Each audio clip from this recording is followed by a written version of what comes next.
ఓం శ్రీ మహాగణాధిపతయే నమ. ఓం శ్రీ గురుభ్యో నమ.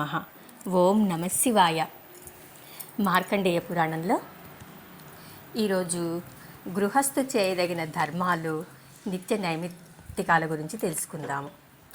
ప్రతి గృహస్థు నిత్యమనియు, నైమిత్తికమనియు, నిత్య నైమిత్తికమనియు 3 విధములైన కర్మలు చేయవలను. ప్రతి దినము పంచయజ్ఞములు చేయుట నిత్యము. జాతక కర్మాదులు నైమిత్తికము. సర్వ శ్రాద్ధాది కర్మలు నిత్య నైమిత్తికములు. ఉపనయన కాలమునందు చేయు, నాంది వివాహ కాలమునందు చేయు స్థాళీపాకములు, దేవతలను పూజించుట, ఇవి కాక ఒకడు మరణము పొందినప్పుడు దహనాది ప్రేతకర్మలు అతి శ్రద్ధాభక్తులతో చేయుట, మరణకాలము మొదలు ప్రతి నెలకు మాస శ్రాద్ధమును చేయుచు సంవత్సరము అనంతరమందు ప్రత్యాబ్దిక శ్రాద్ధములను యథావిధిగా చేయవలెను. ఈ విధంగా చేసిన విశ్వదేవతలను, పితృదేవతలను తృప్తిని పొందుతురు. పుత్రహీనునకు క్రియలు అతని సపిండులు చేయవలను. సపిండులు లేని ఎడల సహోదరులు చేయవలను. లేని ఎడల భార్య, అదియు లేని ఎడల దేశాధిపతి చేయవలను, అనగా ఆ కులము వారి చేత ప్రేతకృత్యములు చేయించవలను. ఇక శ్రాద్ధ విధానం. ఒకరికి తండ్రి, తాత, ముత్తాత, వీరు 3 సపిండులు. ముత్తాతకు మీద నుండి 3 ఉపభుక్కులు అంటారు. ఈ 6 కర్తయు చేరి సప్తపురుషులని పిలువబడతారు. ఈ 6లోనూ 3 ముఖ్య బంధువులనియు, తక్కినవారు గౌళ సంబంధులనియు చెప్పబడతారు. శ్రాద్ధ కర్మలను యథావిధిగా చేయుట చేత పితృదేవతలు తాము భూలోకమందు చేసిన పాపములకు తగిన నరకములను పొందక పుణ్యలోక ఫలములను అనుభవిస్తారు.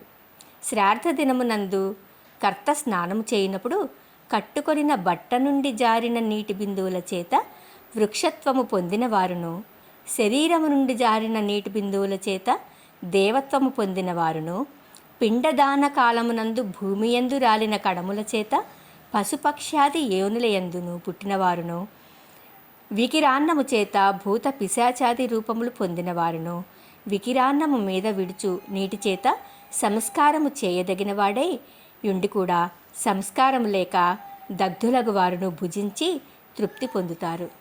ఆచమన, పాద ప్రక్షాళన కాలమున భూమి మీద పడిన జలబిందువుల చేత అన్యుల కులములందు ఇతర స్త్రీలకు పుట్టినవారు, కర్తకు సంకర కులములందు పుట్టినవారును సంతుష్టులగుతారు. అన్యాయంగా ఆర్జించి శ్రాద్ధము చేసిన చండాలాదుల పాలగును. పితృదేవతలకు చెందమని తెలుసుకోండి. స్వమతానుచారముగా న్యాయముగా సంపాదించిన ద్రవ్యము చేతను పితృకార్యములు చేయవలెను. ప్రతి నెలయందు వచ్చు అమావాస్య, మఖ, అష్టమి మొదలగు తిథులను, సద్బ్రాహ్మణ సమాగమ కాలమును, సూర్య చంద్రగ్రహణ కాలములు, దక్షిణ ఉత్తరాయణ పుణ్యకాలములు, విష్ణువత్ పుణ్యకాలము, సంక్రమణ వ్యతిపాత కాలములు, శ్రాద్ధమునకు ఉపయుక్తమునకు పనికివచ్చు పదార్థములు దొరికిన కాలమునందు, దుస్వప్నము కలిగిన కాలము, జన్మ నక్షత్ర దినము, గ్రహపీడ కలిగిన సమయము, ఇవి శ్రాద్ధము చేయదగిన కాలములని తెలుసుకొనవలెను. ఏక శాఖాధ్యయన పరుడు, యోగియు, సామాన్య వేద పాఠకుడు, శాస్త్రము చదివినవాడు, వేదము చదివినవాడు, దౌహిత్రుడు, ఋత్విక్కుడు, అల్లుడు, మేనల్లుడు, మామ, మేనమామ, కర్మనిష్ఠుడు, తపోనిష్ఠుడు, మాతృపితృభక్తి కలవాడు, ఆత్మబంధువు, వీరు శ్రాద్ధ నియంత్రణకు తగినవారు. ఇక శ్రాద్ధ నిమంత్రణకు తగని వారు ఎవరో చూద్దాము. వ్రతభ్రష్టుడు, రోగి, అంగహీనుడు, అంగాధికుడు, 2వ వివాహమాడిన దానికి పుట్టినవాడు, కుష్ఠురోగి, నల్లని దంతములు కలవాడు, ఏకనేత్రము కలవాడు, కుండకుడు అనగా తండ్రియుండగా ఇతరులకు పుట్టినవాడు, గోళకుడు అనగా విధవా స్త్రీకి పుట్టినవాడు, మిత్రద్రోహి, పుప్పిగోళ్లవాడు, అపవాదు పొందినవాడు, దొంగ, కొండెగాడు, నెయ్యి అమ్మేవాడు, కన్యకను అమ్మినవాడు, వైద్యము చేయువాడు, గురు వేద దేవనింద చేయువాడు, వేద విక్రయుడు, శత్రువు, విధవా స్త్రీని వివాహము ఆడినవాడు, కర్మభ్రష్టుడు, రజస్వలై స్త్రీని వివాహం అయినవాడు, వీరు శ్రాద్ధ నిమంత్రణకు పనికిరారు. కావున యుక్తాయుక్తములను తెలుసుకుని యోగ్యులకు బ్రాహ్మణులను నియమించవలను. శ్రాద్ధ దినంబునకు పూర్వదినమునందు నిమంత్రణ చేయు లోక్తలను భోక్తలను శ్రాద్ధకర్తయు శ్రాద్ధ దినంబునకు పూర్వదినమునందును శ్రాద్ధ దినమునందును సంభోగాదులు పనికిరావు. స్త్రీ సంభోగము చేసిన ఎడల పితరులు 1 మాసము రేతకూపమున నుందురు. అందువలననే పూర్వదినమునందు భోక్తలను నియమించవలను. అటుల నియమించుటకు వీలు లేని ఎడల స్త్రీ లోలురు గాని భోక్తలను నియమించవలను. శ్రాద్ధ సమయంబునకు వచ్చిన సద్బ్రాహ్మణుడు కానీ యతి గాని యోగి గాని భోక్తగా వచ్చిన ఎడల గొప్ప ఫలము కలుగును. శుక్లపక్షము కంటే నవరాహ్నమునందు పితరుల ప్రీతి కొరకు విద్యుక్తానుసారముగా పితృశ్రాద్ధము చేసిన ఎడల పితరులు సంతోషిస్తారు. తన శక్తికి తగినట్లుగా సువర్ణ రజిత వస్త్రాదులను ఒసంగవలెను. అటుల చేసిన పితృదేవతలు సంతోషించి అష్టైశ్వర్యములు నొసగుటకు ఆశీర్వదిస్తారు. ఇక శ్రాద్ధ దినానికి పనికి వచ్చే పదార్థాలు, పనికిరాని పదార్థాల గురించి తెలుసుకుందాము. శ్రాద్ధానికి చామలు మొదలగు ధాన్యములు పనికి వస్తాయి.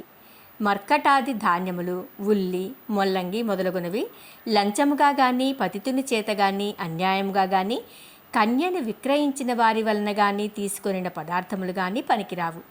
పరిశుభ్రమైన ప్రదేశమునందును సూర్యరశ్మి తగిలెడు తావులందు గల జలము ఉపయోగించవలను.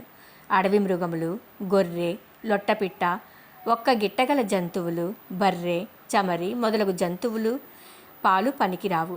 పిపీలికములు, పురుగులు, మెట్టపల్లములు గల తావులు, తగులబడిన తావులు, దుర్వాసన గల తావులు పనికిరావు. పరనింద చేయువాడు, దీర్ఘరోగి, మంగలి, దిగంబరి, పాతకి, నపుంసకుడు, అపవిత్రుడు మొదలగు వారును కోడి, పంది, కుక్క, మార్జాలము మొదలగు నీచ జంతువులు చూచుచుండగా చేయరాదు. ఆవు ఈనిన 10 దినములలోని పాలను యాచించి తెచ్చిన పాలును పనికిరావు. కర్తయగువాడు శ్రాద్ధ దినమునందు రజస్వలాస్త్రీ స్పర్శ ప్రమాదమును తగిలినను శ్రాద్ధమునకు నీచ వస్తు స్పర్శ తగిలినను ఆ రోజున ఉపవాసము ఉండి మరుసటి దినమునందు తీరుగా యథావిధిగా శ్రాద్ధములు జరిగించవలెను. శ్రాద్ధ దినమునందు మరుగైన పరిశుద్ధమైన స్థలమునందు నువ్వులను చల్లి మితభాషియై దుంపజాతి, కంద, పెండలము, చామము, అరటి, పనస, కాకర, అల్లము, బలుసు మొదలగు పదార్థములు స్వార్జితముగా సంపాదించిన పదార్థములతో శ్రద్ధాభక్తులు కలిగి శ్రాద్ధ కార్యము నెరవేర్చవలను. ఈ విధముగా పితృకార్యము నెరవేర్చిన పితరులు సంతసించి ఇష్టార్థములను ఆయుర్వృద్ధియు నొసంగుదురు. ఓం నమః శివాయ.